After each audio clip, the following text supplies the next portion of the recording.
Hello दोस्तों, नमस्कार, प्रणाम। हमारा चैनल आशा भोजपुरी में आप लोग के स्वागत बटुए। माहे मड़उआ किरनिया के ज्योतिया हो लगेला सूरजवा के जोत। माहे मड़उआ किरनिया के ज्योतिया हो लगेला सूरजवा के जोत। तई माड़ो खड़ा भइली बेटी हो नेहा बेटी लगेला सूरजवा के जोत। तई माड़ो खड़ा भइली बेटी हो नेहा बेटी लगेला सूरजवा के जोत। घर में से निकलेलन पापा हो भी ना चल पापा बेटी से यारा हमार बेटी से यारा हमार।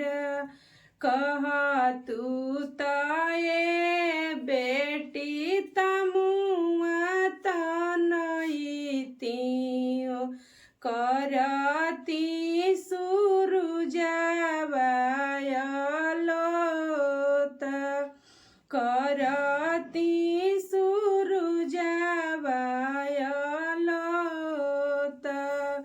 काहे के पापा तमुआ तनईब मित्र से लाइब हार। काहे के चाचा तमुआ तनईब मित्र से लाइब हार।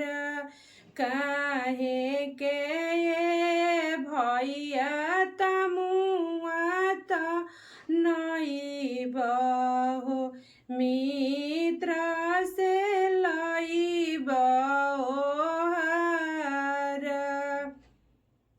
खोरवाही खोरवा बेटी दूधवा पियवनी हो दहिया खियवनी छलीवाला।